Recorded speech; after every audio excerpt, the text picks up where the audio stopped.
सर्दियाँ आने वाली थी। सभी पक्षी अपने अपने घोंसले मजबूत करने में लगे हुए थे। बींदू चिड़िया भी अपना घोंसला मजबूत करने के लिए सामान जुटा रही थी। उसी जंगल में एक कौवा और कौवी भी रहते थे। वो दिन भर सोए रहते और रात में किसी पक्षी का भोजन चुराकर खा लेते। उनके दिन ऐसे ही गुजर रहे थे। रंगीलों, सभी पक्षी अपने अपने घोंसले मजबूत कर रहे हैं। हम भी अपना घोंसला मजबूत कर लेते हैं, नहीं तो ठंड में हम मर ही जाएंगे।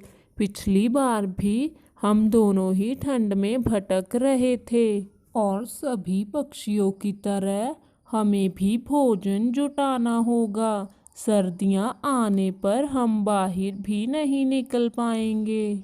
भूरे जी, अभी क्या हुआ है घोंसला पक्का करने को? अभी तो बहुत दिन पड़े हैं। वैसे भी इस बार इतनी सर्दी नहीं होगी और हमारे पास कुछ दिनों का भोजन भी पड़ा है। अभी क्या जल्दी है? रंगीलो, हमें तो पिछली बार भी यही लग रहा था कि ठंड ज़्यादा नहीं होगी, लेकिन ठंड में तो हमारा बुरा हाल था और हमारे पास कुछ खाने को भी नहीं था। तो आप मुझे क्या कह रहे हो? अगर आपको घोंसला पक्का करने की इतनी ही जल्दी है तो जाओ, लकड़ियाँ लेकर आओ जल्दी से। जाओ जाओ, आप अकेले ही जाओ, मैं नहीं जाऊंगी आपके साथ। आलस का मारा हुआ कौवा लकड़ियाँ लेने नहीं जाता और वह दोनों फिर से सो जाते हैं। कुछ दिन गुजर जाते हैं। सभी पक्षी अपने अपने घोंसले पक्के कर लेते हैं। चलो, मेरा सर्दियों का सारा इंतजाम हो गया। मैंने भोजन भी इकट्ठा कर लिया और घर भी पक्का कर लिया। कुछ दिनों के बाद सर्दियों का मौसम आ जाता है। ठंड बहुत बढ़ जाती है और कोहरा भी पड़ने लगता है।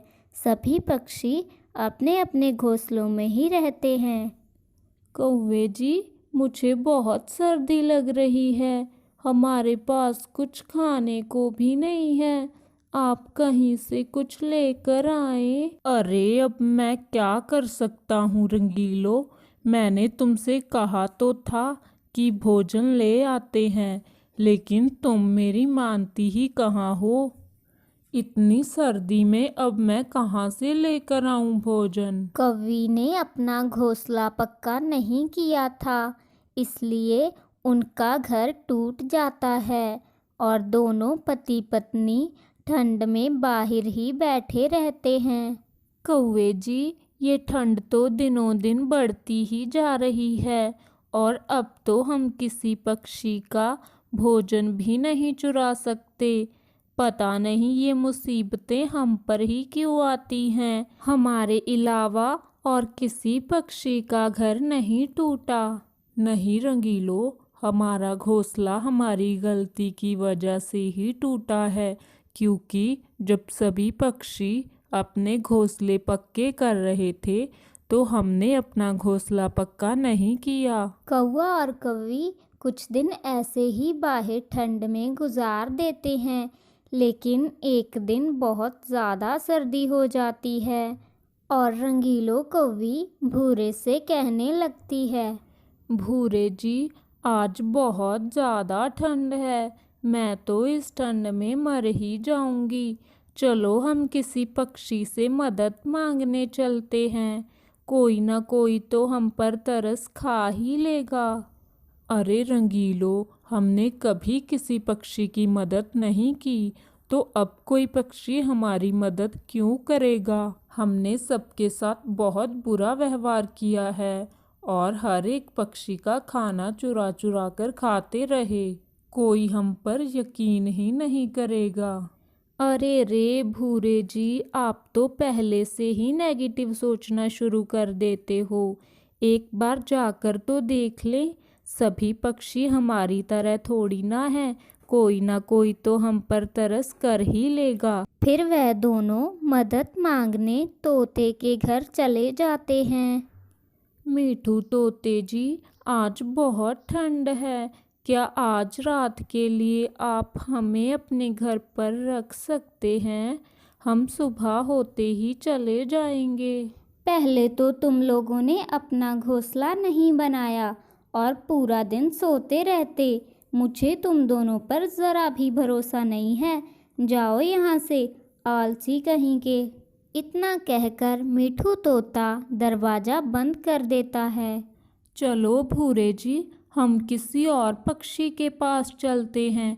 जंगल में और भी बहुत सारे पक्षी हैं, इसे तो मैं बाद में देख लूँगी। कबूतर भाई, बाहर बहुत ज़्यादा ठंड है, क्या तुम आज रात हमें अपने घोंसले में रख लोगे?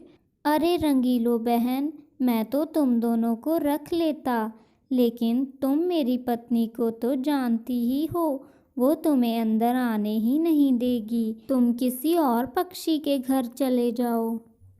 अरे भूरे जी, हमारी तो कोई भी पक्षी मदद नहीं कर रहा, अब हम क्या करेंगे? अब तो सिर्फ चिड़िया का घर ही बचा है। चलिए एक बार वहाँ भी चलकर देख लेते हैं। फिर वे दोनों चिड़िया के घर की तरफ निकल पड़ते हैं। चिड़िया बहन, बाहर बहुत ठंड है और हमारे पास कोई घर भी नहीं है, क्या तुम आज रात हमें अपने घर पर रख लोगी? वरना हम ठंड में मर ही जाएंगे। तो दोस्तों, आपको कैसी लगी हमारी ये कहानी? इस कहानी का अगला भाग हम जल्द ही लेकर आ रहे हैं।